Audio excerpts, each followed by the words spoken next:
Hai, balik lagi nongkrong di garis lurus bareng gue, Rini.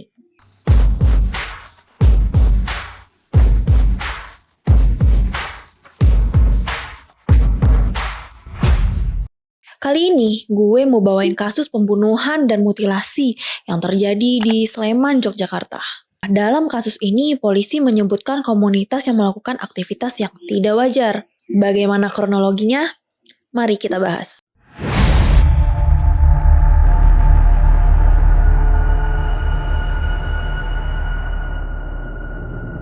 Rabu 12 Juli 2023, warga Turi Sleman digemparkan oleh penemuan potongan tubuh manusia yang diduga korban mutilasi.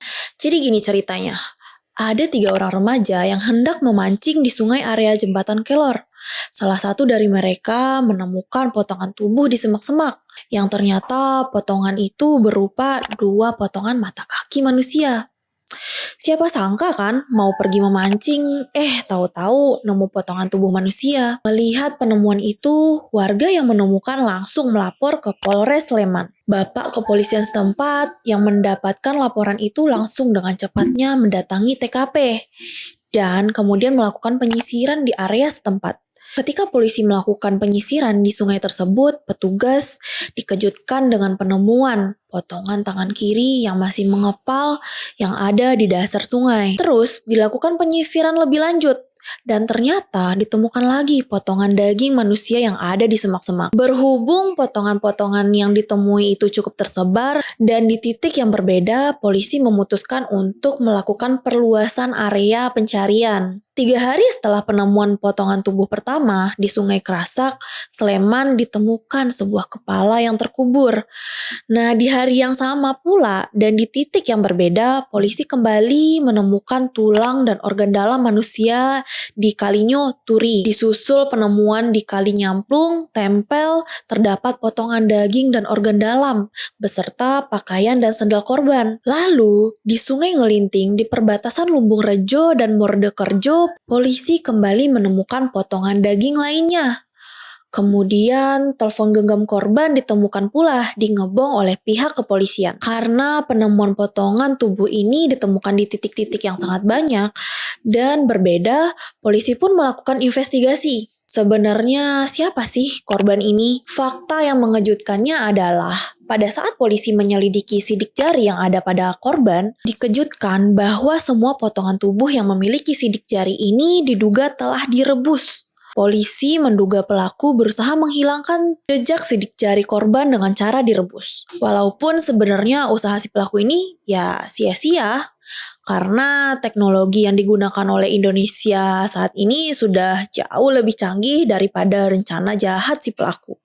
Akhirnya, berdasarkan tes sidik jari terhadap potongan tangan, 99% cocok dengan seorang mahasiswa yang berinisial R, yang pada tanggal 11 Juli 2023 sempat dilaporkan hilang ke Polres Bantul sehari sebelum penemuan potongan tubuh manusia. Yang ternyata sidik jarinya terkonfirmasi cocok dengan korban yang berinisial R ini. Lalu polisi menemukan kembali kaos celana pendek yang ternyata memang betul itu adalah milik R.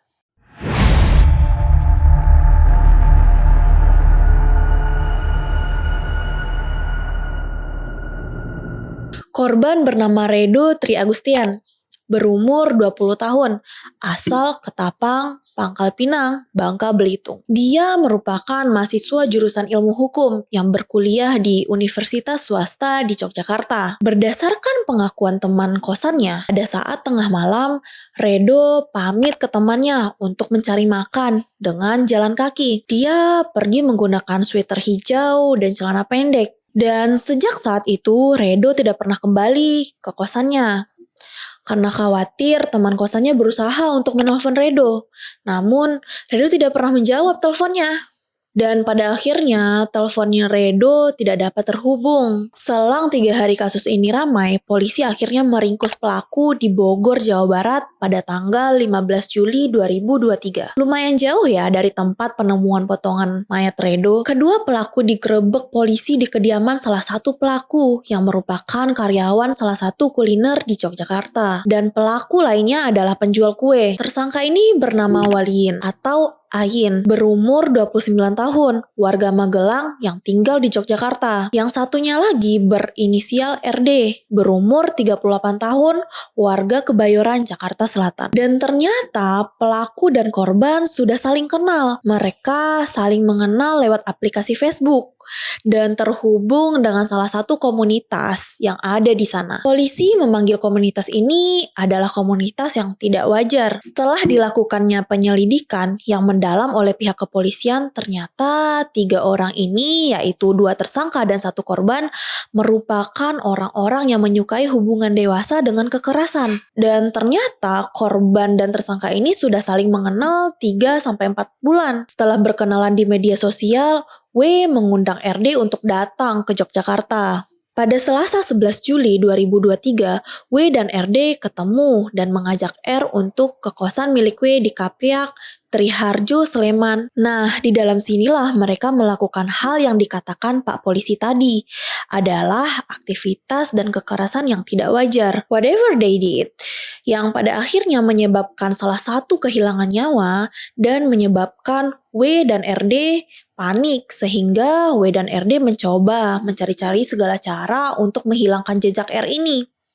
Dan pada akhirnya untuk menghilangkan jejak, mereka berdua memutuskan untuk memotong-motong tubuh R ini menjadi beberapa bagian. Dan dari informasi yang gue dapetin, kedua tersangka ini juga menguliti korban dan merebus potongan tubuh korban untuk menghilangkan sidik jarinya. Sebelum membuang potongan tubuh korban, salah satu dari mereka melakukan survei tempat terlebih dahulu untuk memastikan lokasi pembuangan mayat tersebut aman dan sepi. Ya, sehingga tidak menarik perhatian dari warga setempat. Dari pengakuan tersangka, mereka sepakat untuk menyebar pembuangan potongan tubuh itu ke 5 titik yang berbeda. Oke, kita masuk ke hukuman untuk para tersangka.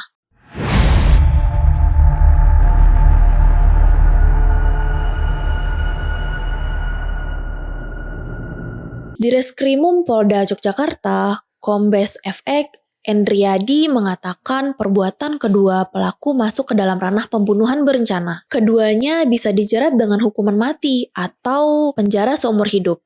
Mereka dijerat pasal berlapis, diantaranya pasal 340 diancam karena pembunuhan berencana dengan ancaman paling lama 20 tahun. Selain itu, polisi juga menjerat dengan pasal 338 KUHP tentang pembunuhan dengan ancaman 15 tahun penjara. Dan juga keduanya dijerat dengan pasal penganiayaan. Kemudian pasal 351 ayat 3 di mana mereka melakukan penganiayaan mengakibatkan kematian.